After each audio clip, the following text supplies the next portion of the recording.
여러분, 성경은 하나님의 지혜가 담긴 책입니다. 그래서 그 당시에 어떤 사람도 생각하지 못했던 어떤 기막힌 말씀들이 가끔 성경에 나오죠.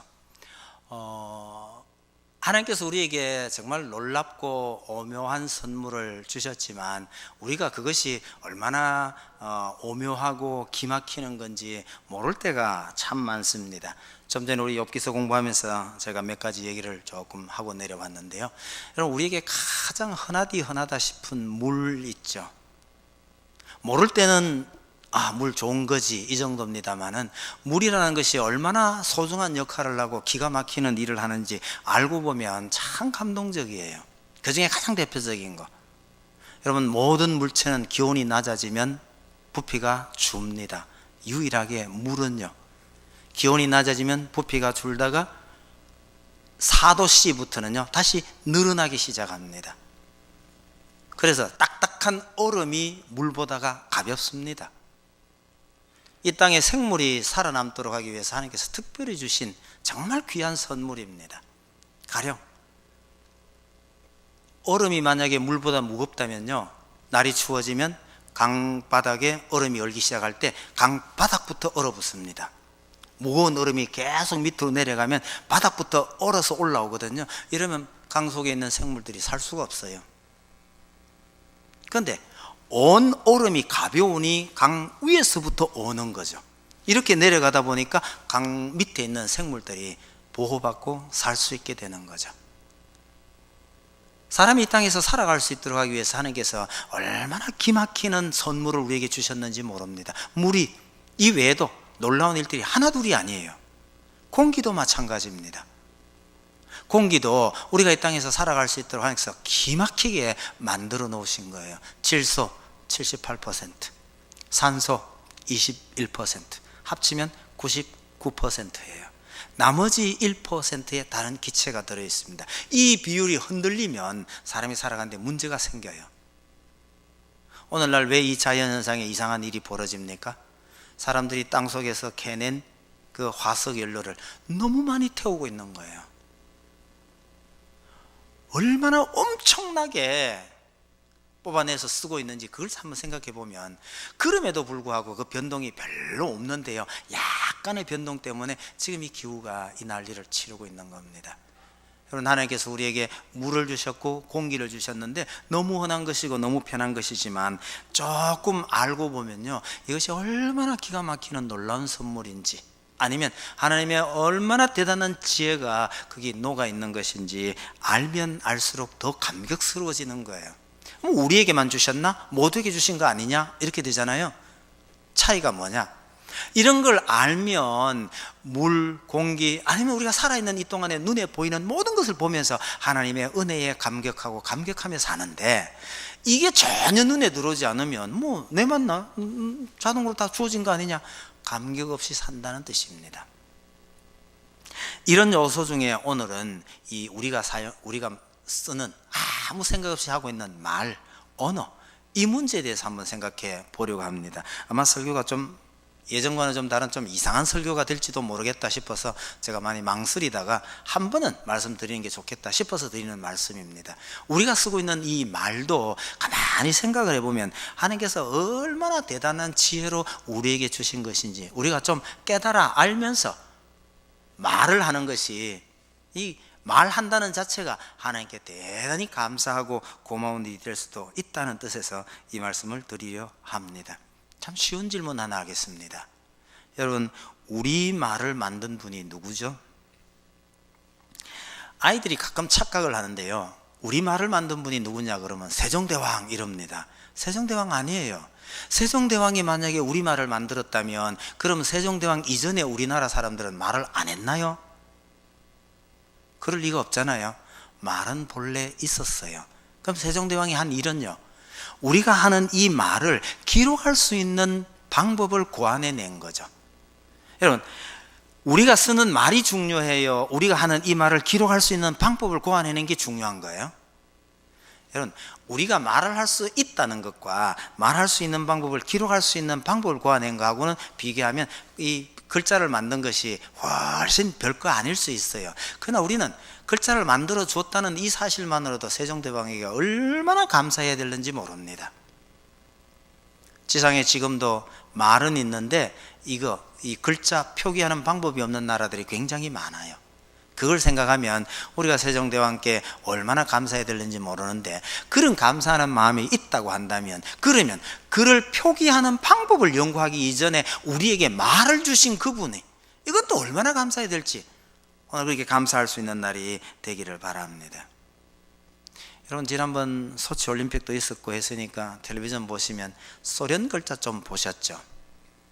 소련 글자가 영어하고 닮았습니까? 아니면 어느 나라 말하고 닮았어요? 영어 비슷한데 발음이 좀 영 이상하더라, 이런 느낌이 조금 드셨을 거예요. 어떤 거는 영어 글자 같긴 한데 꼭 이렇게 뒤집어 놓은 듯한 글자도 들어 보이시죠? 원래 러시아에 문자가 없었는데 옛날 선교사들이 그쪽으로 선교하러 가면서 문자가 없는 그 나라에 문자를 만들어 준 거예요. 만들어 주면서 어떻게 만들었는가 하니까 그 당시 그들이 쓰고 있던 그리스 글자 있잖아요. 그리스 글자를 이용해서 글자를 만들다가 필요하면 이렇게 뒤집어서 만들어 줬어요. 헷갈리지 않도록. 이 그리스 글자하고 혼돈이 안 되도록 어떤 거는 이렇게 뒤집어서 만들어 줬기 때문에 지금의 러시아 글자나 저쪽 그 지방에 있는 글자들은 대체로 원래 출발은 그리스 글자 대문자에서 만들어진 거예요. 그럼에도 불구하고 지금까지도 글자 없는 민족이 참 많다는 거, 이게 참 이해하기가 쉽지 않겠지만 아직도 많습니다. 그래서 요즘은 한국 사람들이요, 글자 없는 나라에 가서 글자를 만들어주면서 우리나라 글자를 가지고 그 나라 글자를 표기하는 법을 만들어주고, 몇 해 전인가 한번 그렇게 시도를 해가지고 성공했는 나라가 있다는 그 기사를 제가 본 적도 있습니다. 세종대왕 이전에 한국 사람들은 그러면 우리말을 어떻게 기록을 했을까요? 기록하는 방법이 없었습니다. 근데 꼭 기록해야 할 필요가 있으면요, 한자를 빌려다가 쓰는 거죠. 그 유명한 것이 왜 신라시대 때 뭐 향가 이런 말이 있죠. 뭐로 적혀 있느냐면 한글로 한자로 적혀 있어요. 한자로 적혀 있는데 그걸 한자 잘 아는 사람 보고 읽어가지고 무슨 뜻이냐고 해석해 보라 그러면 해석이 안 돼요. 왜 그러냐? 글자는 한문자인데 소리는요, 그게 한국말이에요. 글자는 한문인데 소리는 한국말이다. 이거 여러분들 이해가 잘 가실런가 모르겠는데요. 비슷한 예를 든다면 이런 겁니다. 여러분, 콩글리시란 말 들어보셨죠? 코리안하고 잉글리시하고 짬뽕을 해놓은 콩글리시가 있는데요, 이 콩글리시는 영어도 알고 한국말도 아는 사람이 읽으면 그게 무슨 뜻인지 알아요. 그런데 한국말 모르는 미국 사람이 이 콩글리시를 읽으면 도대체 해석이 안 돼요. 하나 해볼게요. 아주 옛날부터 유명한 거, 도그 테이블. 이게 무슨 뜻이죠? 도그는 개고요, 테이블 모르실 턱이 없는데 미국 사람한테 이게 뭐냐고 물으면 이게 해석이 안 돼요. 여러분들은 해석이 되나요? 유명한 콩글리시입니다. 개판이죠. 미국 사람이 영어로 된 이걸 읽고 이게 개판이라는 뜻을 알아챌 수 있나요? 안 돼요. 왜요? 빌려오기는 영어 글자를 빌려왔지만 그 뜻이나 말은요, 이걸 한국 의미로 가 있기 때문에 안 되는 거예요. 우리말이 없을 때 한국 사람들은 우리말을 기록은 해야 되는데 안 되니까 중국 글자를 빌려다가 썼단 말이에요. 이게 얼마나 불편할 건지 한번 생각을 해보세요. 가령 뭐 외국의 유명한 인사들이 한국에 와서 연설을 할 때에 원고를 이렇게 펴놓고요, 한국말로 인사합니다.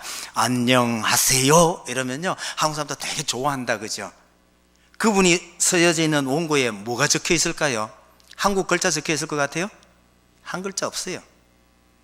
뭐가 적혀 있는지 아세요? 안, A-N 찍 하고요, N-Y-O-U-N-G 영, 그 다음에요 H-A SE, 그 다음에 YOU 이렇게 돼 있는 거예요. 그래서 그걸 영어 글자로 그렇게 써놔놓고 영어식으로 글자를 읽어가는 겁니다. 안녕하세요. 그래도 그것도 또 영어 냄새 많이 나는 식으로 발음이 나잖아요.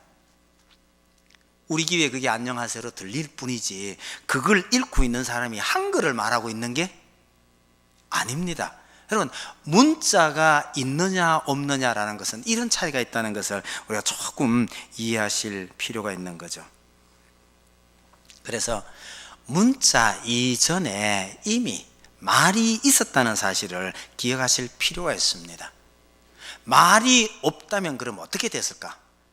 이것도 이해하기가 쉽지 않아요. 그런데 말이 없다는 건 이해가 하기가 좀 쉽지가 않은데 이런 건 생각해 보실 필요가 있어요. 여러분, 사물에 이름이 없다면, 여러분 참 신기하다고 생각 안 하셔요? 저기 밖에 있는 나무, 누가 이런 걸 보고 나무라고 이름을 붙였을까? 누가 했을 것 같아요? 우리 조상들이 했을 것 같아요? 그 조상들이 살던 시대도 이미 이걸 보고 나무라 그랬어요. 처음에 누가 붙였을까? 이걸 잘 모르는 거예요. 여러분, 우리가 알고 있는 모든 물체들은요 다 이름이 있어요. 그런데 만약에 이름이 없다면 어떻게 될까? 가령 오늘 낮에 누굴 만나서 점심을 함께 얻어먹고 집에 갔어요. 자, 집에 가서 전달을 해야 되는데 여러분, 이름이 없다고 생각하세요? 그 사람의 이름도 없고 내가 먹은 음식의 이름도 없어요. 그러면 가서 뭐라고 설명해야 돼요? 오늘 낮에 누굴 만났거든요. 근데 누구 만났는데 누굴 만났지? 얼굴이 동그랗고 머리가 좀 곱슬곱슬하고 눈은 쪽 찢어졌고 이런 사람이었는데 그게 누구야? 알 길이 없는 거예요. 설명을 얼마나 어렵게 해야 되냐. 그 만나서 뭐 했는데, 그래 점심 먹었는데 뭐 먹었는데, 가만히 있어봐, 그 뭐야 뭐, 얼마나 그게 어려워질 건지를 한번 생각을 해보세요. 사물에 이름이 없다면 우리가 다른 사람과 대화 자체가 안 돼요. 이 지식의 정보나 전달이 전혀 안 돼요. 우리는 모든 사물에 이름이 있다는 것을 너무나 자연스럽게 알고 있기 때문에 거기에 별로 놀라질 않아요. 그러나 여러분, 본래부터 사물에 이름이 있었던 건 아닙니다. 누군가가 거기에 붙였어요. 여러분, 컴퓨터를 우리말로 뭐라고 하시나요? 컴퓨터 우리말로 뭐라고 그러죠? 그 컴퓨터 우리말 아니세요? 이런 사람 없겠죠? 없던 걸 새로 만들었는데 만들어 놓고 이름을 그분들이 컴퓨터라고 붙였어요. 여러분, 없던 물건이 만들어지면 만든 그 사람의 이름을 붙여요. 우리 주변에 보이는 모든 사물의 이름을 누가 붙였을까요? 다른 어떤 곳에서 이런 얘기를 안 하지만 성경은 그걸 보여줍니다. 하나님께서 창세기 1장 시작할 때요, 낮이라 칭하시고 밤이라 칭하시니라. 물을 궁창 위의 물과 궁창 아래의 물로 나누신 다음에 궁창 위에를 하늘이라 부르시고 궁창 아래를 땅이라 부르시니라. 여러분, 창세기 1장에서부터 하나님께서 이 사물들을 이렇게 부르셨다는 얘기가 반복되고 있다는 사실에 주목해야 됩니다. 하나님께서 이 모든 만물에 이름을 붙이신 분이구나, 그렇게 하시면 돼요. 이름을 붙였기 때문에 그 다음에 말이 있는 거예요. 우리가 잘 아는 대로 모든 짐승의 이름은 아담이 붙였죠. 그런데 아담이 붙인 그 이름이 전부 하나님께서 마음에 두신 이름이에요. 그렇게 해서 사물의 이름들이 다 붙어갔다는 얘기죠. 여러분, 만드신 그분이 만드시기만 하신 것이 아니라 만드시고 이름을 붙여 주셨다는 거죠. 그래서 결과적으로요, 하나님께서 인간에게만 언어를 주신 겁니다. 이게 얼마만큼 놀라운 선물인지를 많이 생각을 하셔야 됩니다. 우리에게 말이 없었다면, 그리고 사물에 이름이 없었다면 얼마나 답답해지는지 몰라요. 근데 하나님께서 그렇게 좋은 언어, 말을 사람들에게 선물로 줬더니 이 사람들이 이걸 가지고 단합하는 거예요. 함께 뭉쳐가지고 좋은 일을 하면 좋은데 함께 뭉쳐서 하나님을 대적하더라는 거죠. 그것이 오늘 본문에 나와 있는 바벨탑 사건이 됩니다. 언어를 줬더니 이 좋은 언어를 가지고 하나로 뭉쳐서 하나님을 대적하더라. 여러분, 홍수 이후에 하나님께서 다시는 물로 심판하지 않겠다고 말씀하셨거든요. 그런데 사람들은요, 홍수가 있었다는 것은 기억하면서 다시는 이걸로 심판하지 않겠다고 하는 하나님의 약속은 잊어버린 것 같아요. 그래서 믿을 수 없으니 또 홍수가 일어나면 우리가 하늘나라로 도망가자, 그렇게 해서 탑을 만들기 시작하는 겁니다. 하나님께서 그것을 중지시키는 방법은 많이 있을 수 있죠. 뭐 제일 간단하게 생각할 수 있는 게 땅을 흔들어서 그냥 지진을 일으켜서 뭉개버리면 되잖아요. 그런데 하나님께서는 기가 막히는 방법으로 언어를 혼란케 해서 이 사람들이 서로 그렇게 단합할 수 없도록 언어를 혼란케 해서 다 흩어버리기로 작정을 하신 겁니다. 중요한 이유 중에 하나는 홍수 이후에 사람들이 그렇게 많이 죽은 것에 대해서 하나님께서 마음이 많이 아프셨어요.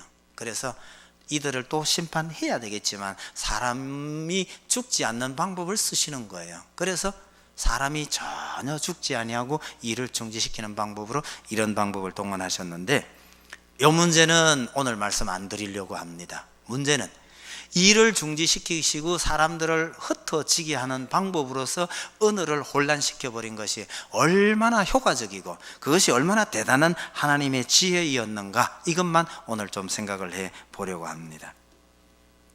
첫째는요, 여러분, 어느 누구도 사람들의 언어를 조작해서 사람들의 행동을 통제하려고 생각한 적이 아무도 없었어요. 이거 말이 좀 어렵습니다만 잘 한번 생각하셔요. 여러분, 한국에서 책 많이 팔린 책이요, 1984란 책이 있었어요. 혹시 보신 분도 계시겠지만 그 시절에 한때 유행하던 책이라서 모르실 수는 있습니다만 1984라는 책은 최소한도로 알아둬야 현대인다웁게 글을 읽어도 도움이 되기 때문에 꼭 아셔야 됩니다. 이 책을 쓰신 사람이요, 영국의 유명한 작가인 조지 오웰이라는 사람인데, 이 사람이 유명한 것은 동물농장으로 유명합니다. 동물농장이라는 글을 쓰신 분이에요. 이분이 1984라는 책을 썼는데 이 책 속에서 유명한 인물이 하나 등장해요. 뭐 요즘 신문 사설에 어쩌다가 한 번씩 꼬박꼬박 나오는 중요한 용어입니다. 쉬운 영어예요. 빅브라더. 빅브라더 하는 거에 지금은 우리말로 그냥 막 신문에 나와요. 빅브라더.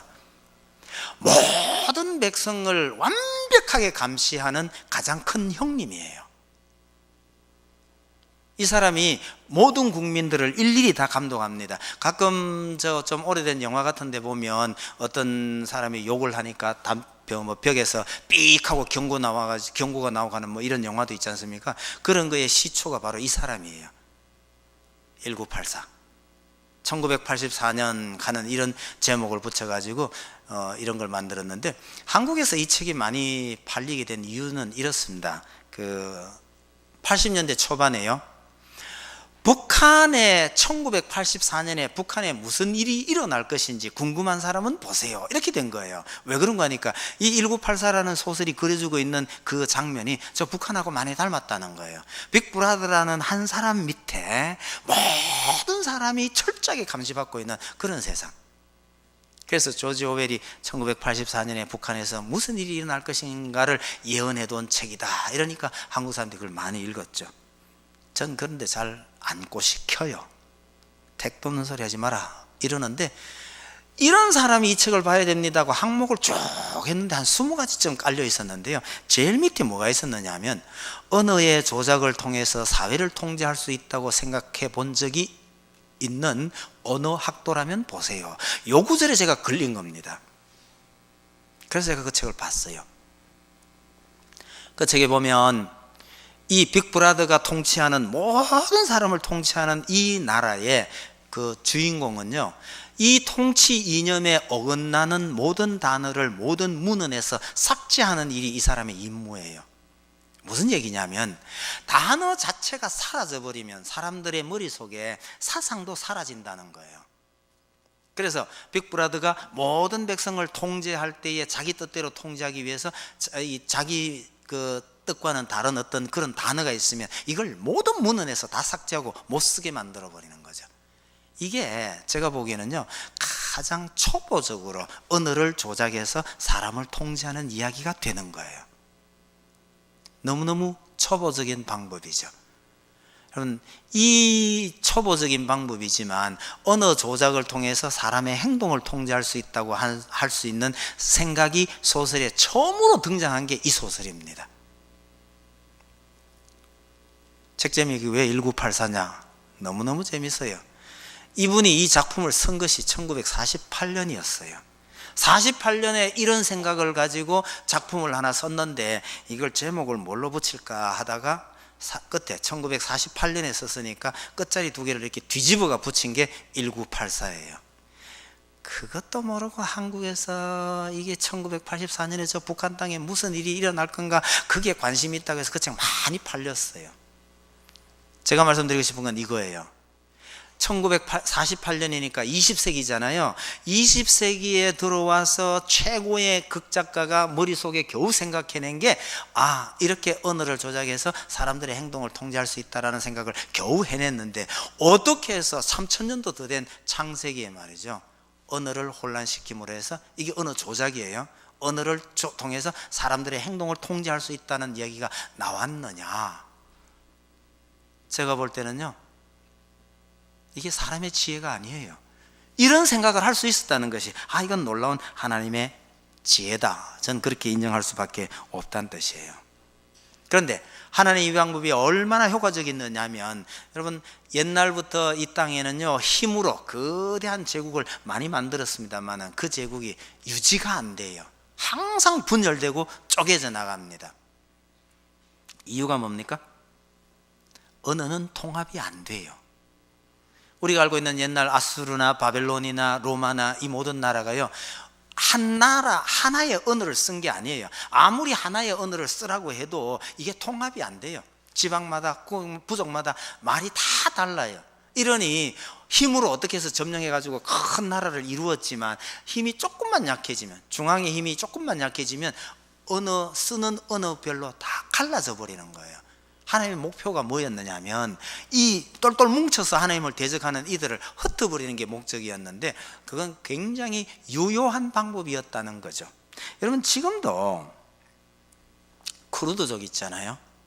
이 사람들 자기 땅이 없어요. 그래서 일부는 터키 땅에 있고, 일부는 이란에 있고, 일부는 이라크에 있어요. 그런데도 불구하고 이 사람들은 터키 사람이 안 되고 이란 사람이 안 돼요.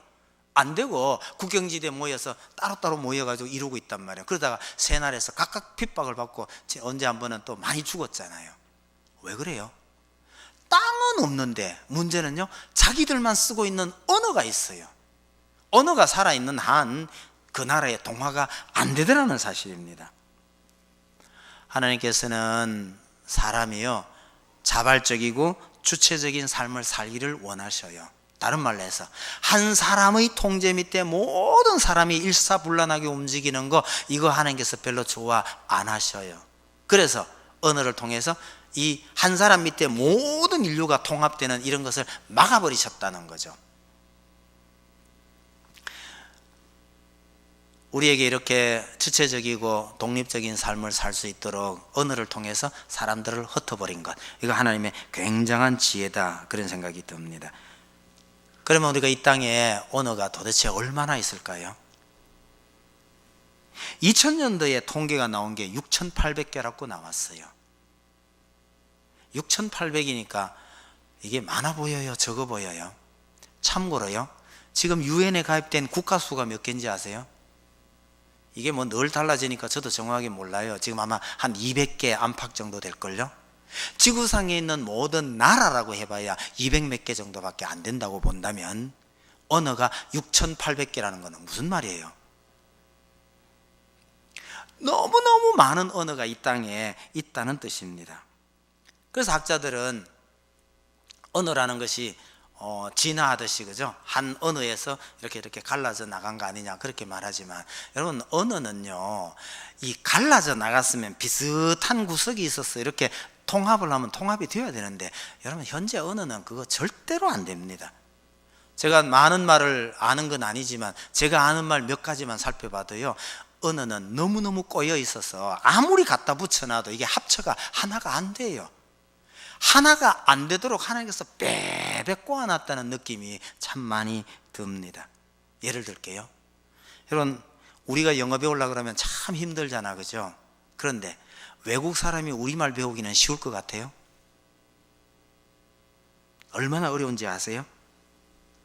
옛날에 유명한 선교사가 그 교회에 임직식 할 때 가가지고요, 임직식 할 때가 축사하라고 그랬더니 나와가 이랬답니다. 축하합니다. 오늘 장로 2마리 하고 집사 3마리 하고 이랬거든요. 뭐가 잘못된 거죠? 여러분, 영어를 쓰는 사람들은 앞에 뭐 2 집사, 3 장로 이러면 간단히 끝나요. 근데 우리말은요, 집사 둘 다음에 붙는 단위가 달라요. 말마다 이게 다 달라요. 외국 사람이 이거 헷갈리기 참 쉬워요. 어렵다는 얘기죠. 보세요.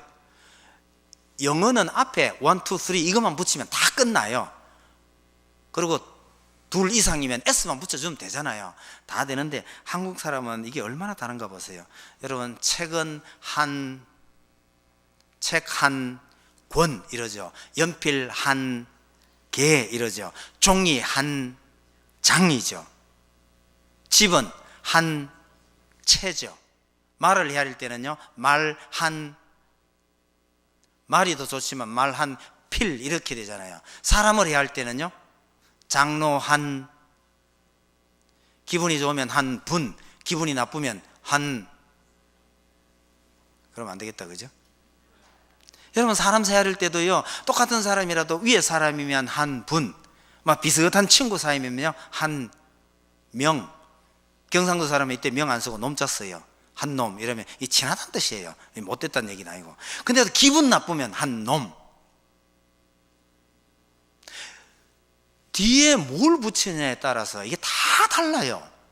미국 사람들이 우리말 배울 때 이거 얼마나 어려웠으면요, 그래, 나무 축하하는 장례식에 와가 축하합니다 해놓고 장로 1마리 하고 집사 3마리 계속겠냔 말이에요. 이게 헷갈리기 시작하면 굉장히 어려운 거예요. 또 있어요. 미국 사람들은요, 단어 하나, 가령 예를 들어서 푸돈, 뭐 입다 쓰다 뭐 이런 거 전부 푸돈 하나면 다 돼요. 근데 우린 다 달라. 보세요. 시계는 찬다 그러죠. 양말은 신는다 그러죠. 뭐 귀고리는 단다 그러나요? 허리끈은 맨다 그러죠. 리본은 꽂는다 그러죠. 서양 사람들 이거 안 헷갈릴 줄 아십니까?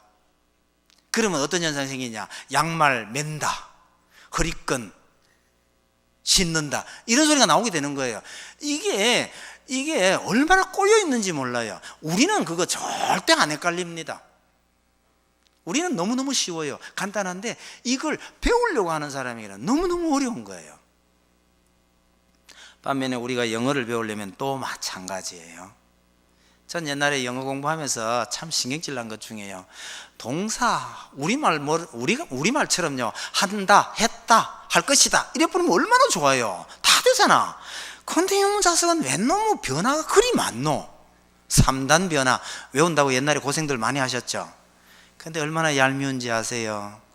잘 모르는 단어들은 대체로, 잘 안 쓰는 동사들은 대체로 규칙으로 변해요. 그런데 많이 쓰는 동사일수록 불규칙하게 변해요. 가장 대표적인 게 비동사 한번 보세요. 제일 많이 쓰는 동사일수록 불규칙하게 변해요.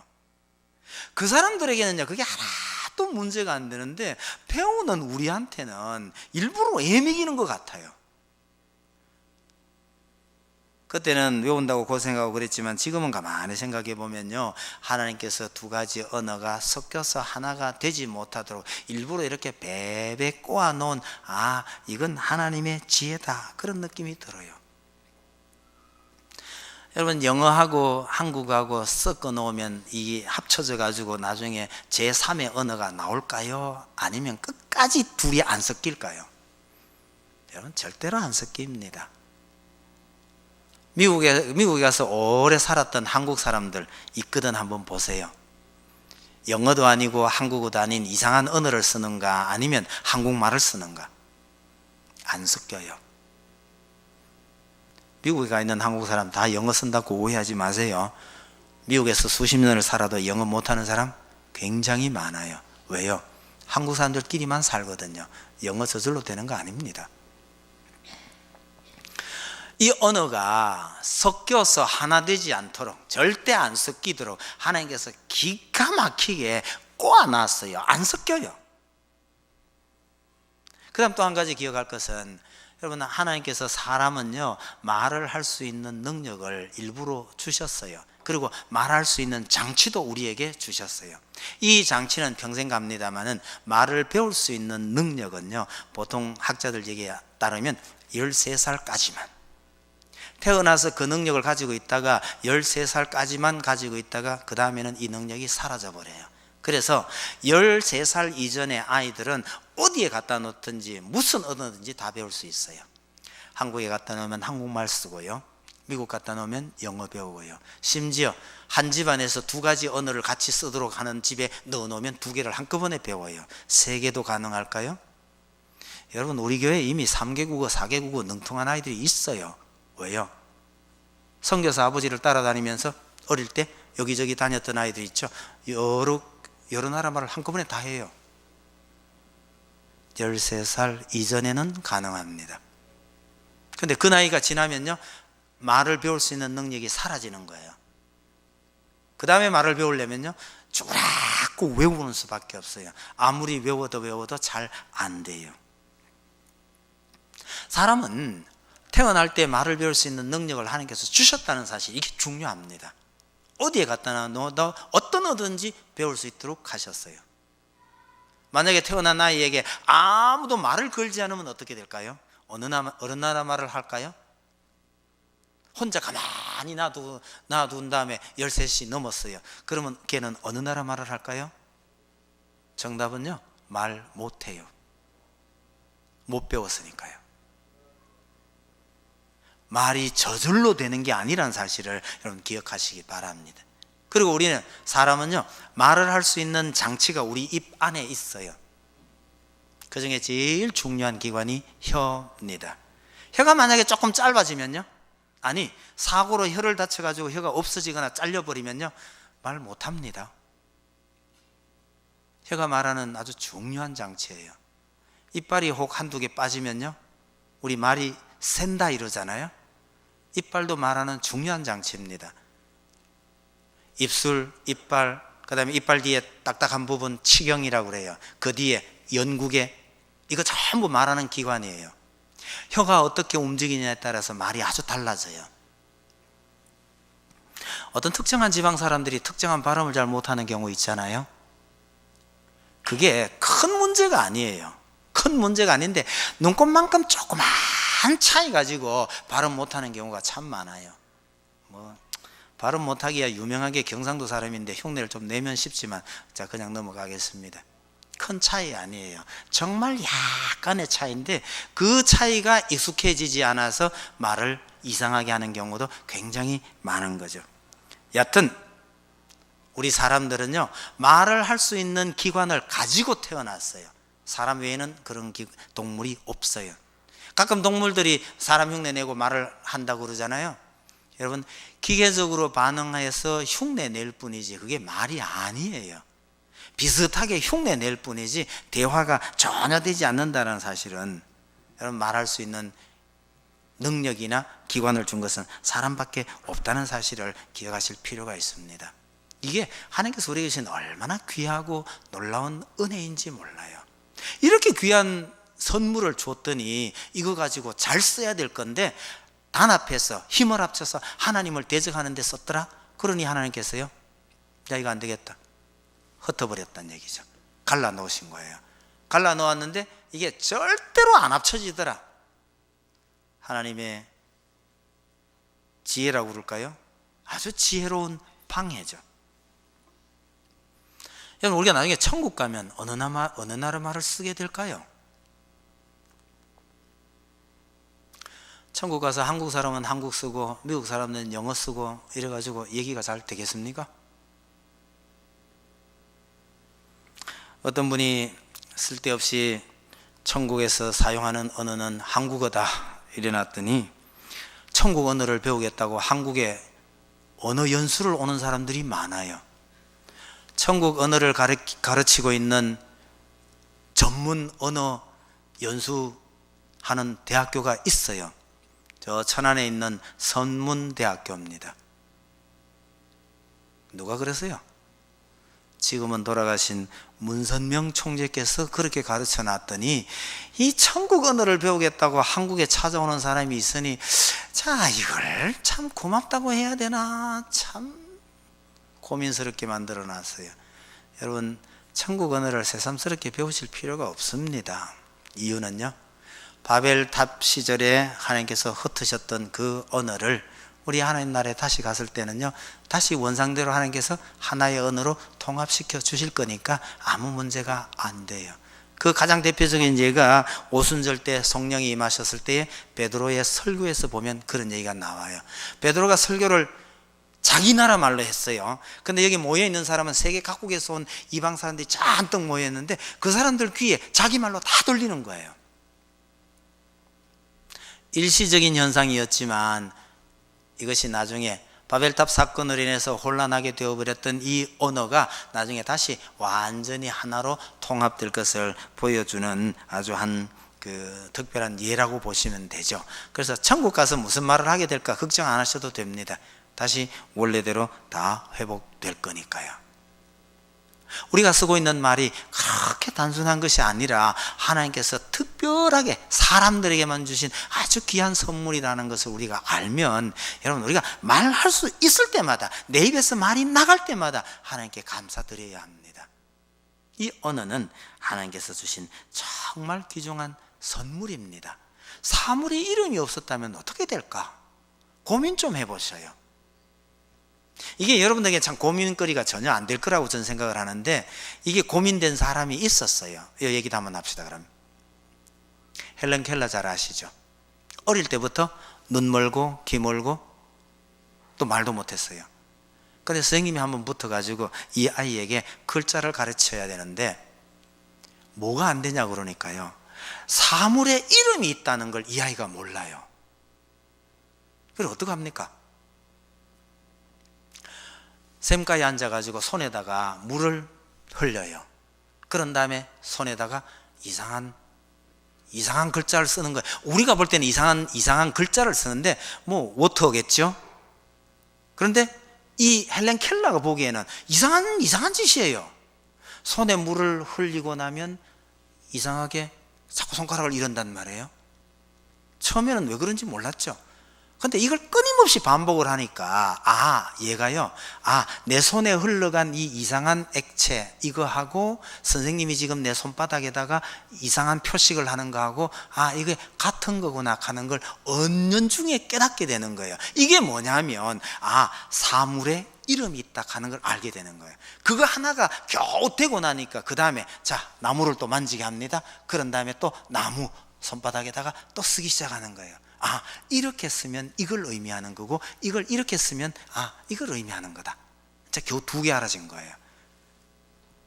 여러분, 헬렌 켈러에게 글자를 가르치는 게 얼마나 어려웠을지는요, 사물마다 이름이 있다는 것부터 가르쳐줘야 했으니까 이거 얼마나 어려웠겠어요. 그런데 우리에게는 이런 의미 전혀 없는 거예요. 이런 점을 감안해 보면 우리가 쓰는 이 말 얼마나 귀한 것이냐 감동이 좀 되었으면 합니다. 지금부터라도요, 하나님께서 우리에게 이렇게 귀한 선물 주셨으니 이 말을, 형제를 일으켜 세우고 교회를 일으켜 세우는 좋은 말만 하는 것이 좋겠다, 이런 마음을 좀 가지시는 것이 좋을 듯해요. 여러분, 야고보는요, 우리의 혀가, 왜 혀라고 그러죠? 우리가 말할 수 있는 기관 중에 가장 대표가 이 혀예요. 우리 몸에 있는 이 혀는 비유컨대요, 거대한 배를 움직이는 조그마한 키와 같다, 그렇게 말을 했어요. 이 혀를 어떻게 움직이냐에 따라서 이 거대한 배가 이리 갈지 저리 갈지 움직여지는 것이다. 그래서 잘못 쓰면요, 혀는 불이래요. 온 몸을 더럽히고 우리 삶의 수레를, 인생의 수레바퀴를 불사른다고 말하는 거죠. 심지어 잘못 쓰면요, 마치 지옥불과 같다고까지 말했어요. 뭐 그렇게 말 안 해도 우리가 잘 알잖아요. 저 높은 분들 중에 말 한마디 잘못해서요, 말 한마디 잘못해서 본인도 그 높은 자리에서 쫓겨나기도 하고, 또 어떤 분 말 한마디 잘못해서요 온 국민을 분노케 하기도 합니다. 말 한마디가 얼마나 소중한지요. 이 말 한마디가 내 형제를 넘어뜨리게 할 수도 있고 이렇게 세울 수도 있다는 걸 생각을 하면 하나님께서 주신 이 선물 정말 귀하게 써야 되겠다, 그렇게 생각해야 됩니다.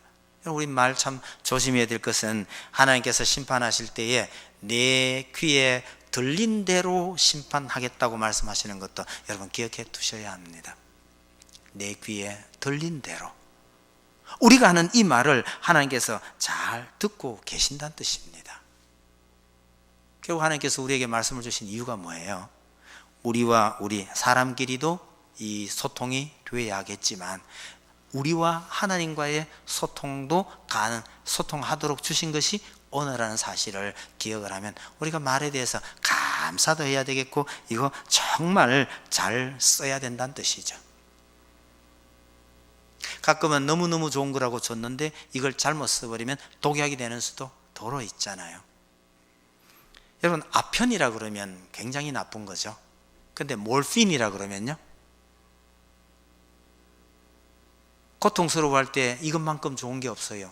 병원에 가서 죽을 것 같이 아파도요, 이 몰핀 한 방이면요 그 고통을 다 잊을 수가 있어요. 너무너무 좋은 것이죠.